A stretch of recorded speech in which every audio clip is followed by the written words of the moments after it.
Happy 2024, y'all. We are here. We made it. We made it. It is 2024. Can y'all believe that it's like literally 2024 already?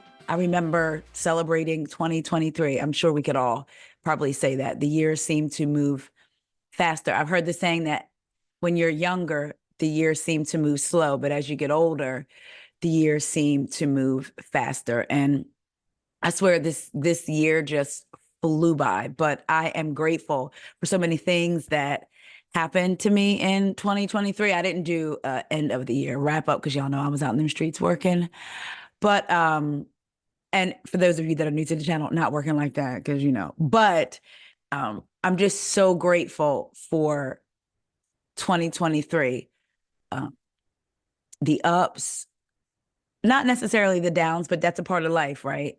People say without sadness, you wouldn't know happiness. I get it. It's all a part of life, but I'm just grateful that I was able to be happy and healthy and present in 2023. And that's what I'm looking forward to for 2024. So last night was fun. Normally, so I don't mind staying in, okay? Even when I was in college, like my idea of a good time was like staying in, either kicking it with a friend or with whoever I was dating or what have you, like, you know, maybe having a couple drinks, whatever. I was never that person that was like going, going, going. Like some people like to be out in the club or whatever, whether they like to dance or just to be out. I didn't mind going out, and I did definitely do my share of going out, but I was home. I was fine just home kicking it with the one I was with or what have you. So, but my youngest is still here. So for Christmas, my parents came down. My oldest was here, and then my two that are in college were here. So my son had to go back to California. So my hubby and his cousin drove him back. So I want him to have a car while he's in school. So Corey and Sky both have a car. Corey's has lasted 4 years. We got our money's worth out of that car. Over 4 years, driven back and forth from Maryland to California like 6 times.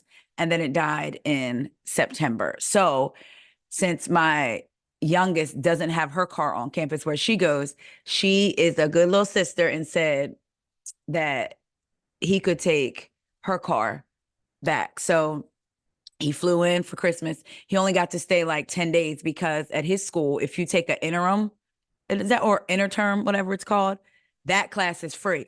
So yeah, take that class. And he needed this class. So he went back early, unfortunately. So the hubby did his 7th trip to California, and then his cousin went with him last time to take him in the summer, went with him again this time. Y'all, they made it from Maryland to California in 36 hours because it's not like they pull over. They don't stop at hotels when two are asleep, one drives. So the car is always moving.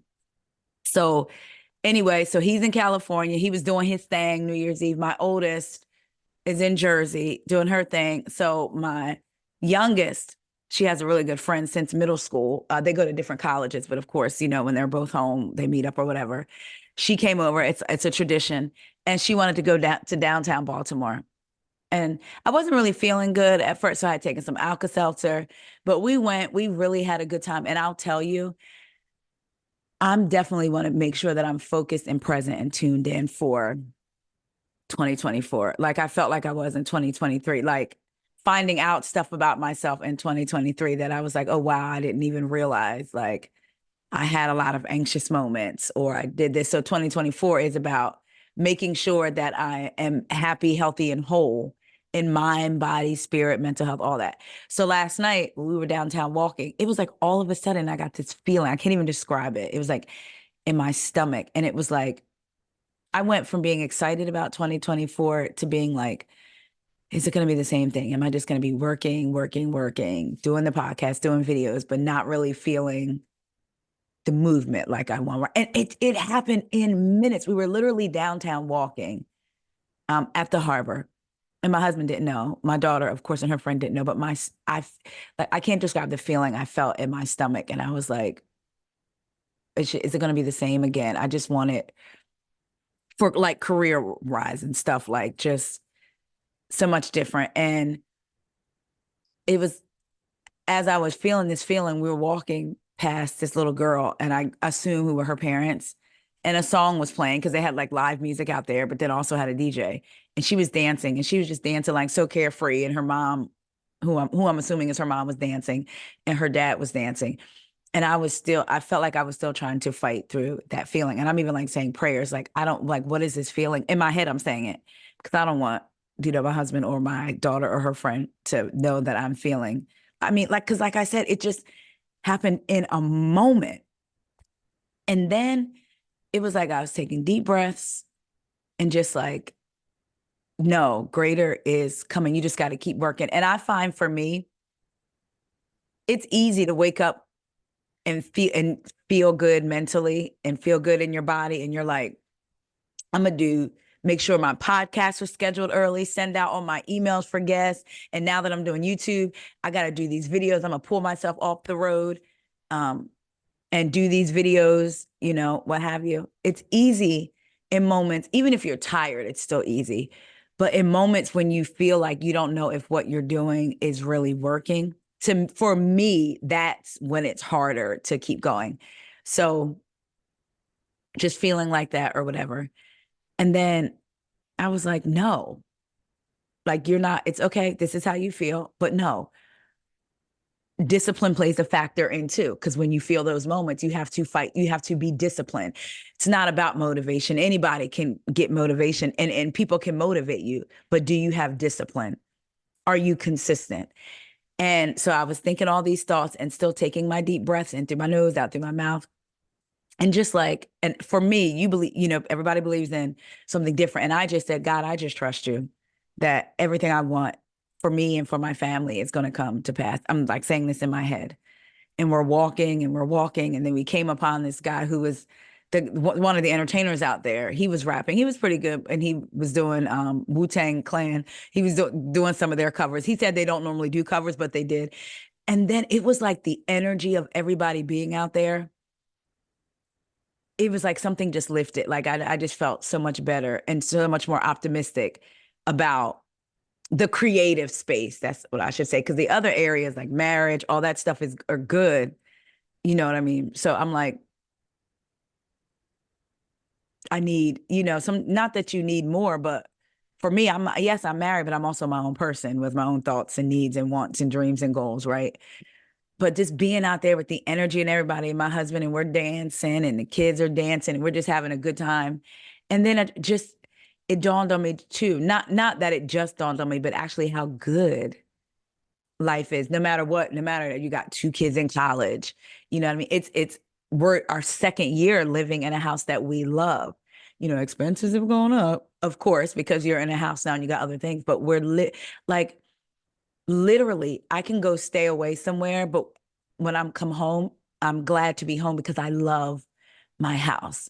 It's not like going back to where we were living before. You know what I mean? It's like I love my house. And then I started looking at how my daughter, even my sons when he's here, and my oldest, they want to hang out with us. How my daughter wanted to come downtown and hang out, and how my husband was like, yeah, let's do this. Come on. He went, bought the 2020, he went and bought a box of stuff so we can have to celebrate. You know what I mean? Like, I have a man who is present in my life, in the kids' lives, who want to create these family moments, and who loves being with his family. So I started thinking about those things. And I was like, the career and stuff, that's going to come. You have to keep working. Enjoy what you have now. So all of a sudden I just felt lighter in that. And it was just weird because it truly felt like at first there was a blanket on me where I just couldn't get through it. And then, I told you all my course of action, and then I felt lighter. So if any of you who aren't feeling so optimistic, just keep pushing forward, keep pushing forward. I was watching Tabitha Brown. 3 days ago was her hashtag TTLA, I think it's called, anniversary. She was an Uber driver. Hello. And she had dropped somebody off near Whole Foods. And for those of you that don't know the story, she had dropped somebody off near Whole Foods. She went in and she was going vegan, and there was this sandwich there. She tried it. She ate one half in her car without doing a video. She said she felt like God laid on her heart, do a video about this. She had been doing videos. She said God had came to her and was like, keep doing your videos, do videos. And she was like, nobody was really watching, but she was going to continue to do her videos. So she drops the person off near Whole Foods, goes into Whole Foods, get this sandwich, eats half, then does a video of her talking about the sandwich, eating the video. What gave me chills was in the video, she's saying, oh, how good the sandwich is, Whole Foods, you know, and I'm paraphrasing, but basically Whole Foods, you did your big one, right? And she's talking about this video, talking about the sandwich and how good it is. And then she says, I promise y'all, go to your Whole Foods. She tells you what to ask for with this sandwich. And she says, your life is going to change. These are her words 6 years ago in this video. She says, your life is going to change. She said, I'm looking around. My life looks different already after eating this sandwich. After eating this sandwich, my life is going to change. I'm telling you, I'm looking around. Things look different. My life is changing. She had finished that sandwich, posted the video, and was driving, picking up passengers. Later that night, she got home. It had blown up so big, the video. 3 days later, Whole Foods contacts her and wants to work with her. The sandwich was being sold out for 9 months because of her. The video, of course, went viral, and her life has never been the same since. That video is what projected her career, and here she just won an Emmy. But what gave me chills was at the end, as she's making this video, talking about it, eating it, whatever, she says, after I eat the sandwich, my life is going to change. I'm looking. My life has already changed. Things look new. This is what she's saying in the video, not knowing that hours later, her video was going to blow up, and days later, Whole Foods was going to contact her. So I say that to say, even in times when you feel discouraged, whether it's videos you're creating, a podcast, whether you're a writer, whether you're a photographer, whether you're going to seminary school, culinary school, whatever it is, it's so easy in moments when you feel like, why is this not taking off? Why is it not doing what I want to do? I'm pouring my heart and soul into it. I know it sounds cliche, but we just have to keep going, and we will keep going together. Because again, I believe in God, and I believe if he'll do it for one, he'll do it for us too. So y'all, Happy New Year. Let's get into some topics. I know some of the topics I'm going to talk about have already been discussed, but again, I get so mad at myself because I'll see stuff, right, going on, and I'm like, oh, I need to stop right now, do a video and talk about it. And then I wait, and then I don't. But I'm making a promise to myself to be accountable to me. If I had a co-host, right, or whether it be for the podcast or YouTube, a YouTube show, and you have a co-host, I know, even with the gym, like working out, and all, I know how to show up for other people, but it's time that I start showing up consistently for myself. So I made a deal with myself, not even a deal. Girl, get up. My alarm goes off in the morning. It says, get up, give God thanks, do some planks. I still have to do my planks for the day though, because I had forgot this morning, even though I seen it on the alarm. But anyway, I just want to get into some things. Like I said, some of the things have already been talked about. Y'all have already heard about. But I'm just going to give you my perspective, if I have one. First things first. So I was listening to Oliver Twixt. I really like him. He is funny. I love his voice. I seen him at BravoCon. Yo, I'm going to try to get him on the podcast. Let me tell you, I seen him at BravoCon. When I tell you he was wearing this green outfit, I think it was a jumpsuit. I said, they are wearing, like, I was like, and I wanted to go up and be like, excuse me, but I was like, no, let me, leave people alone or whatever. But I was watching the YouTube channel, and Sweet T's sister was on the channel. So Oliver interviewed her, and it was really, really good. And there was just a couple things that I just wanted to talk to y'all about that I thought was interesting. So for those of y'all that don't know, Sweet T is on Married to Medicine. If you don't watch Married to Medicine, what are you waiting for? I've been a day watcher. I've been a watcher from day one. I'm not new to this. I'm true to this. So yeah, I've been a day oneer, okay? Through all the seasons. And there is a cast member on there. His name was there's a cast member named Quad. She was married to Dr. Greg. They got a divorce. Fast forward, they've now brought Dr. Greg back onto the show with his new wife, Sweet Tea. Thought this was interesting. Sweet Tea's sister, in this interview with Oliver, said that Sweet Tea was supposed to be getting married at a different location. Okay. They had planned this wedding. Johnny was the wedding planner. They had planned this wedding and they were going to get married at a different location. So they had paid money. Okay. All planned out. I think it was days later, they find out, days before the wedding, and this was before she signed up to film because they were planning the wedding and all that before. Days before, they find out that, they couldn't film there. So I guess Bravo didn't send in the paperwork in time to get permission, which, side note, the planner, Johnny, was also on Oliver's channel and said that Bravo did the same thing to Kandi. Kandi found out, I forget if he said either 3 or 4 days before, that she couldn't get married at her original location. So they had to pull it together. So what's going on is why is Bravo not submitting the paperwork for permits if these people have planned this wedding for months and then days before they have to move the wedding? Is it on purpose to try to, I almost feel like if you're on a TV show, you're already planning on getting married, wedding planner or not, you're still nervous. You want to make sure everything's right. You find out days before that you have to change your venue. That's going to cause some stress, which then may come out on the show. Because I don't understand why they wouldn't get the appropriate approval to film when you know this where this person is getting married. But anyway, so Sweet Tea's sister said that she found out days before that she couldn't get married. She couldn't get married at her original place because they couldn't film. So they had to move it to the Hilton.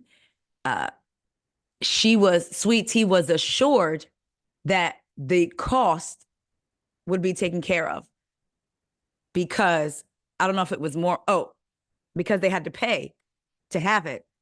To the venue they moved it to, they still had to pay for that venue, I guess, and some things or whatever. Sweet Tea was assured, I'm assuming by production, that it would be paid for. Alas, it was not. So that's why when you see Johnny call her and tell her she has a moment of breakdown, and it wasn't Johnny last minute saying, I need this 14,000, meaning like for him, it was because they had to switch the venue because Bravo did not get the appropriate paperwork in place to film at their original place. So then they had to come up with, and not come up because they had it, of course, but this $14,000. Now, in Johnny's when Johnny was on Oliver's channel, he said that Sweet Tea and Dr. Greg took a loss because remember, they had already had another place, so they paid for that other place and deposits and things for people, I guess, from that place, and they couldn't get any of that back. And then for you to have to move it, Bravo assuring you they're taking care of everything, and they're not. And they're saying you need to come up with $14,000. So Johnny said they ended up like getting the price reduced for them because they had already paid so much money. So I just thought that was interesting. Like, wow. She said that she started out by saying Sweet Tea did have difficulties with Johnny, and the sister even stepped in and spoke about it, that she wasn't happy with some of the things Johnny was doing, but then they came to a good agreement. They came to an agreement. So she did say Johnny did do a good job, even though she started out saying that her sister had just some issues that she came in and talked to Johnny about. Now, that scene when we see Sweet Tea's sister like try to take the phone or whatever, she said she was trying to calm Sweet Tea down and simultaneously texting with Greg, like, hey, X, Y, and Z is going on or what have you. Then she said that Dr. Jackie, what she say, spoke up and was like, if everybody pitches in $2,000 or $3,000, we'll be able to, that should help. And which we already knew that though, because, we know Dr. Heavenly went down to her YouTube page and had spilled all that anyway. So we already knew that. Then she said that she was disappointed in the ladies basically and how they're treating her sister. She wouldn't expect for them to be like that. to another woman or what have you. She did say she is not sure if Toya is sincere. She's not sure yet. She says she likes Toya and Toya's cool to hang out with, like her sister to hang out with every once in a while, but she's just not sure about her yet. But she did say that Dr. Simone has been the most supportive and the most welcoming. So I thought that was interesting. So I just know people are giving Sweet Tea a hard time, honey. Like, she can't catch a break. So it's okay, Sweet Tea. It's okay. It's all right. Now let's talk about, I don't even know, can I say the word shady? Eminem seeks protective order against Gizelle Bryant and Robyn Dixon in trademark dispute case. The rap superstar has opposed the Real Housewives of Potomac star's deposition motion in their ongoing trademark case regarding the Reasonably Shady podcast. The Real Slim Shady is opposing the Real Housewives of Potomac stars Gizelle Bryant and Robyn Dixon's request to please stand up in court. Not please stand up. People is wild. Eminem 51 has requested a protective order against the two reality stars on December 15th in their ongoing trademark dispute case regarding their trademark application for the name of the Reasonably Shady podcast, according to documents obtained by People. In the filing, the rapper, whose real name is Marshall Mathers III, opposed the TV personality's request made in late October that he appear in person for a deposition. The Grammy winner, who has long been recognized by the Slim Shady and Shady monikers and owns the trademark to use on his own merch and records, cited in the filing that it would be unduly burdensome for him to be deposed himself due to his limited knowledge of the subjects at issue.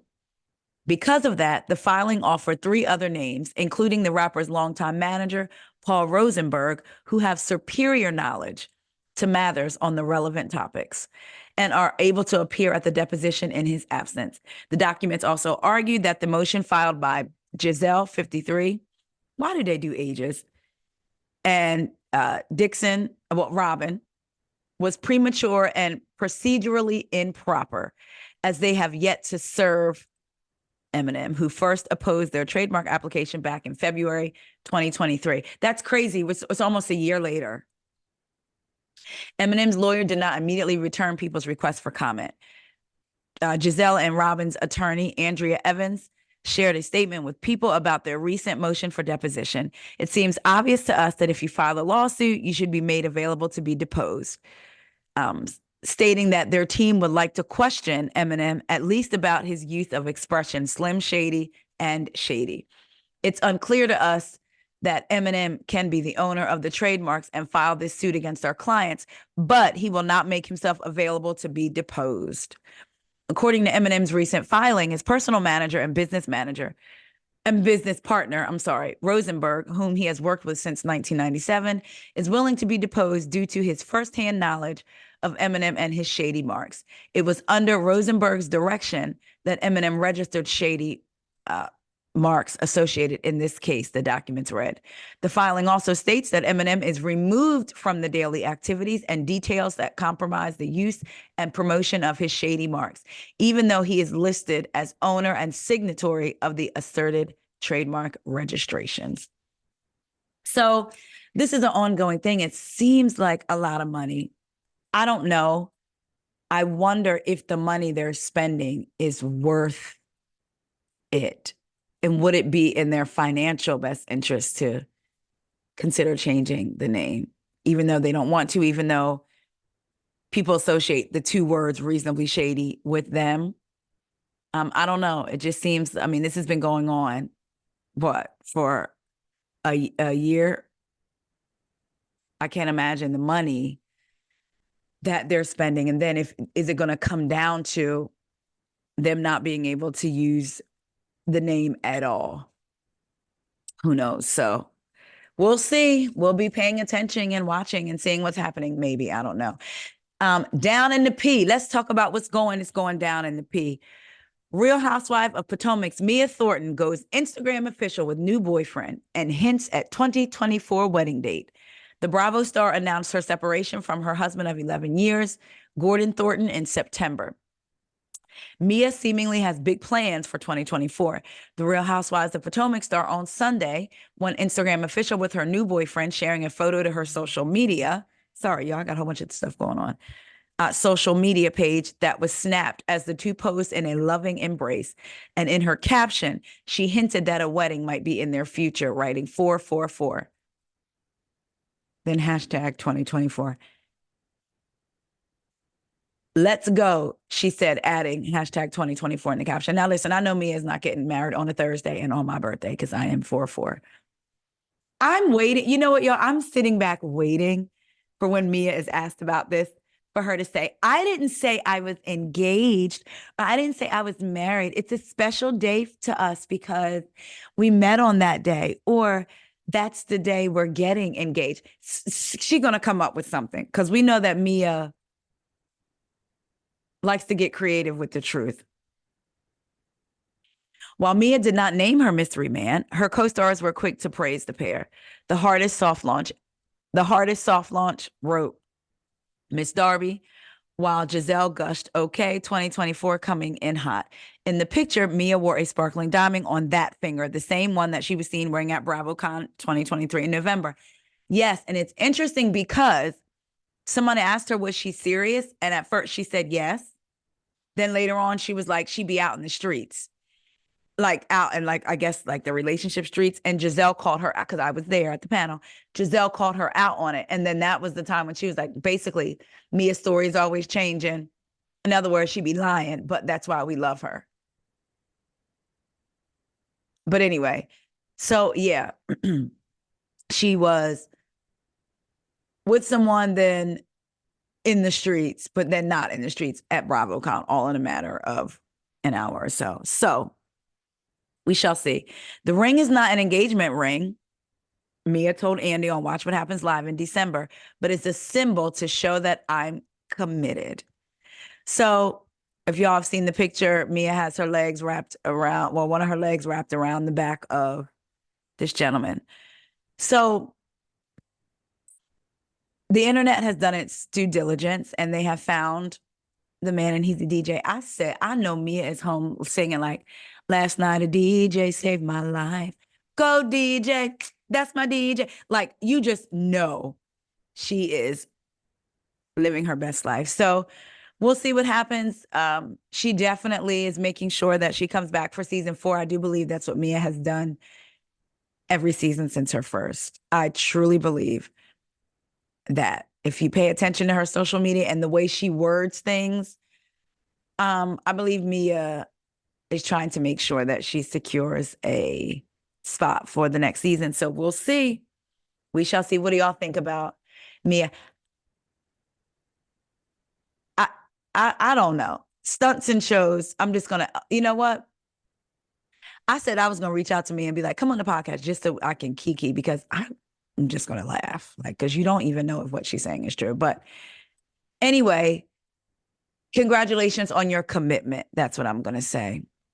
4-4 is a wonderful day.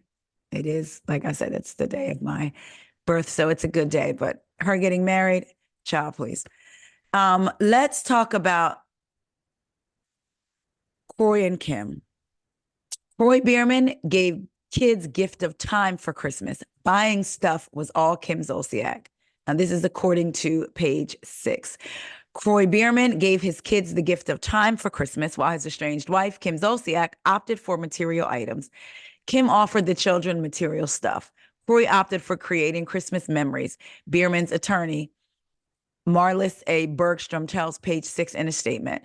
The children and Kroy spent the whole day together. They went to church, and then Kroy prepared a wonderful Christmas dinner that they all shared as a family. Bergstrom's statement continued to shade the former Real Housewives of Atlanta star by emphasizing the attention Biermann paid to his kids.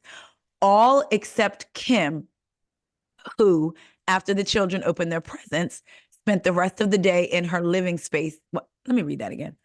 All except Kim. Wait a minute, let me go back because I think I said that wrong.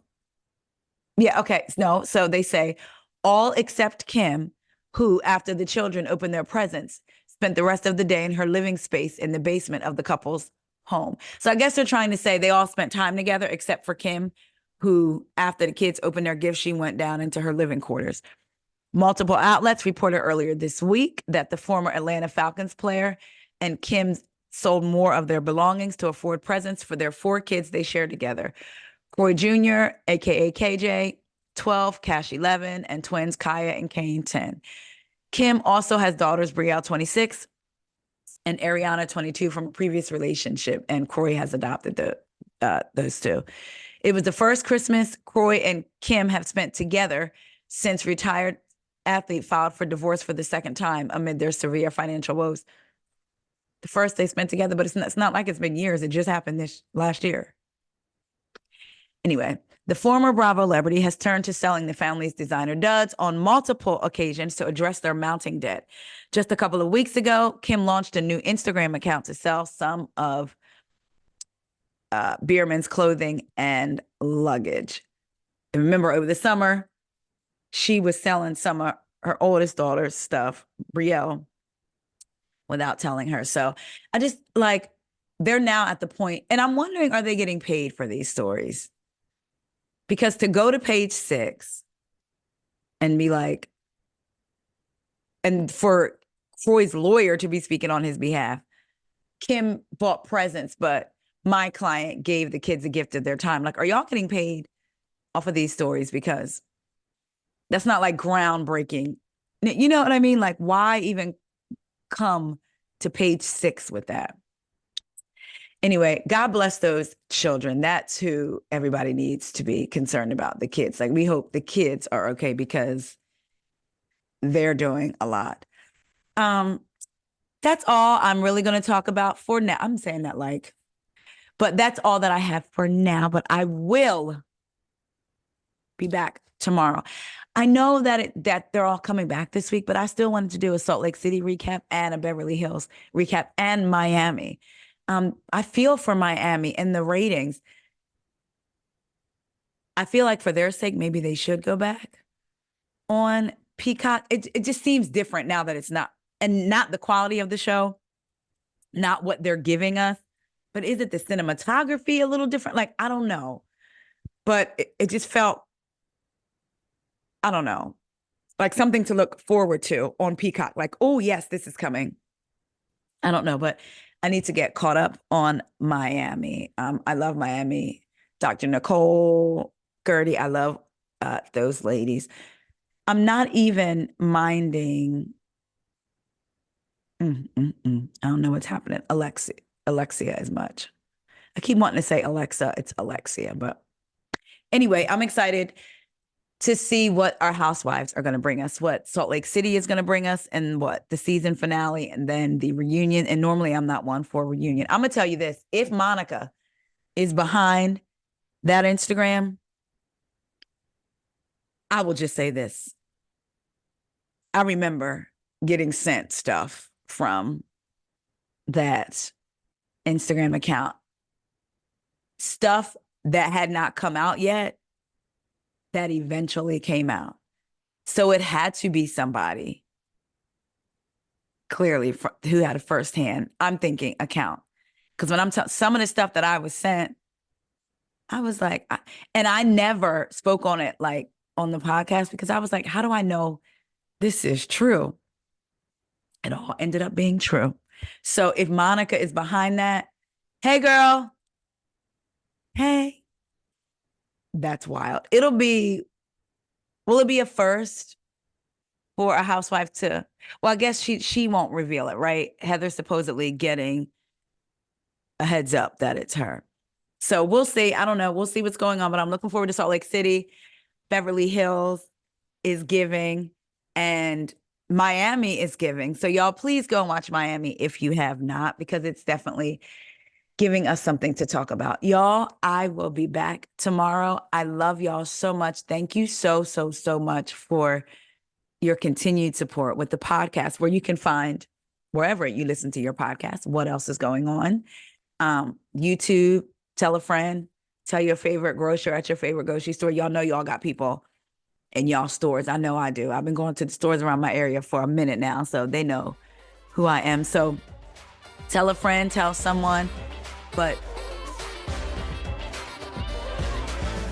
I literally, I was getting ready to say something, and in my head, I was like, it's not going to make sense. So make sure you tell someone about the podcast, about the YouTube. But also, just thank you so much for your continued support. It really means a lot. The DMs that I get, the comments on the post, I really, really, really and truly appreciate y'all. Y'all, we are going to have an amazing 2024. And that doesn't mean that it always comes easy. It means that we won't stop. Love y'all. Talk to y'all later.